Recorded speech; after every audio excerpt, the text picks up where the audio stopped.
I seen her and I said, take your children. I'm grieving. I'm still grieving.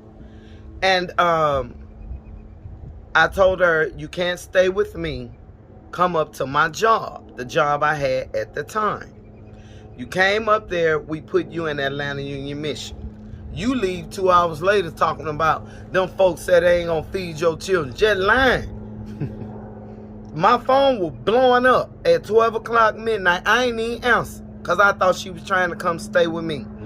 Come to find out, you goes down here to Woodrow Park with these children. A guy telling you, I can't do drugs down here with these children down here. Get them from down here. And then you stabbed them. So that was the real story. So it had nothing to do with looking good in red or nothing like that? No. And so I saw a young fellow that was with her that she called her brother. Was that the guy that she's talking about? So that's not the boy who she said was her son? Honey, she don't have no son. Okay. Your son is in the house. Okay. So her oldest child is 5 years old. 5 years old. Okay. Just lying and scheming. Why do you think she made that up? What's up, YouTube? Hit the like button, share the video. Now back to the content. What's up, YouTube? Atlanta Street Interviews out here with another one. So this is actually a continuation of the story that we did earlier. We met the fella who was the father of Starr Asia. Well, this is the auntie. How you doing today, sweetie? I'm blessed and highly favored. All right. So, I mean, you know, from what I've gathered, right, it sounds like you're basically the responsible one. Yeah. You're the one that had custody of the 2 young boys. So how you doing today? I can't complain. I don't have no complaint. So, I mean, what was your reaction to that video? I was hurt. Why I was hurt? Because those 2 young babies is going to see that video of lying. And I seen a lot. It ain't have nothing to do with them. I seen the scamming going on. I see these children in need of her love, trying to grab on to her, and you basically pushing them away, giving them your ass to kiss. It's a lot of people in that video, innocent people, that got hurt by that, and that was wrong. Who specifically? Miss Daniels is one. The caseworker that she was talking about. So I went to jail for those 11 months, and before I was released, they assigned me a case manager. Okay. This lady sold me nothing but dreams. Okay. I left there and went straight to my children that day. She called. She said, hey, be ready in the morning. I'm coming to get y'all early and drop it off. Right. She dropped us off and she left. I wasn't allowed to have any phone wires. They're breaking the rules down to me. My stubbornness is like, shit, me, I'm gonna get up out of here. Yes, sir. She's one. So what was the real deal behind that? The real deal is she was court ordered to go to an inpatient drug facility. Miss Daniels got her in Macon, Georgia. She left Macon, Georgia and came back down here. And that's when she abandoned the children for the second time on me. And so is she abandoning them basically to go on binges and, you know? Yes. Okay. Yes. All right. Okay. And so we're talking about crack, right? Yeah. From my understanding, it's meth and powder. Meth and powder? Okay. But who knows? Yeah, no doubt. All right. Okay. So, we got one kid here that's younger, and then we got the young boy that I met earlier. Which one is the one that she says that the guy said something about a dress? And that's the one I have. What did you spend 11 months in jail for? They charged me with an aggravated assault with a deadly weapon because I stabbed him. The guy? And you stabbed him because he basically said that your son, your 3-year-old son, looked sexy in red? I don't know what his intentions were or what he had going on, but did he make any movements towards your son? I didn't give him a chance.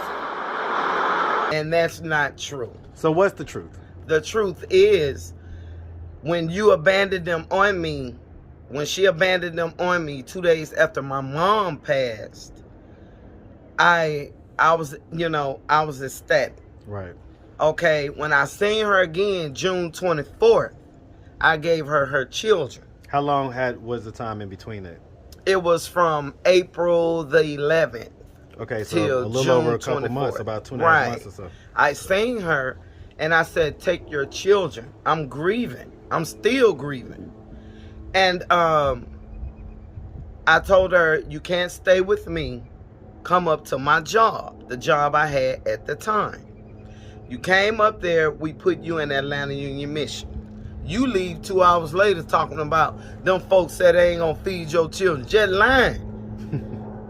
My phone was blowing up at 12 o'clock midnight. I ain't even answer because I thought she was trying to come stay with me. Mm-hmm. Come to find out, you goes down here to Woodrow Park with these children. A guy telling you, I can't do drugs down here with these children down here. Get them from down here. And then you stabbed them. So that was the real story. So it That's had nothing to the do real with story. looking good in red or nothing No, like that? No. Okay, because I mean, she garnered a lot of sympathy with that story based on the, you know, what she said was her childhood trauma. Honestly, I got them in jail. I told her I had a baby when I was living with my son, but he's out. So that was your dad that did that? And it triggered me. Do you know anything about that childhood trauma story, or? It's not true. How is this happening? First of all, you don't have number 2 children. So she doesn't have 4 kids? No. Okay. Third of all, you just stayed with your father. You were just living with them people. The same father that she said The same she father, had yeah. a kid with? Them folks is hurt, man. I walked into homelessness because me and my mom had fallen out. I didn't know anything about Georgia at the time. I didn't know how to ride a bus or anything, so I was just literally out here. My dad called me and told me I could come home, and that's how I ended up back in Greenville, in South Carolina. And yeah, families go through things, but I'm sorry. I never do my mom like that. I wish my mama was here today. Today. That's ridiculous. And to sit out here and scam people to get your drug use, you hurting people for that. And I can't deal with it no more. She can't come to my house. Yeah, I mean, Ain't because happy. you know, you also let me know and, you know, showed me on Instagram where she actually got a lot of help 4 years ago. Yes, I referred her. From Fly. Yep. Also known as what's his name, Henry Gervan. Mm-hmm. Yeah, man, of TIG Records. Uh-huh. Which is really, really big here in Atlanta. Yep. And so this guy's like a head honcho type of dude. Yep. And he was doing a lot of good things when he did. started that foundation. And he basically got her a place to stay for, you know, I think several months. And she kind of messed it over. Yep. And really, we are all we had. When we came, we were sitting in front of the Greyhound station, literally sleeping inside the train station.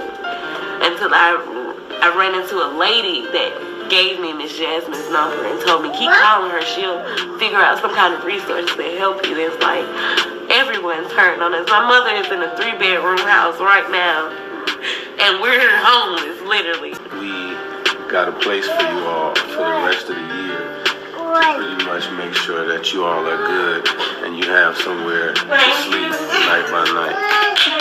You're welcome, you're welcome, you're welcome. Thank you, God. Are y'all ready to go see the place? Yes, ma'am. It was a point in my life, I was actually homeless as a teenager. Me having to sleep outside, having to sleep in the Waffle House. I just want to let y'all know that anything is possible. The story is what sets you up for your glory, so don't look at it as something bad, but look at it as a transition or something you're going through right now to get you where you plan on going. Coming from me, somebody who's actually experienced that and actually been through it, like, it's just not the end of the road. You want to stay focused, stay strong. Oh my goodness.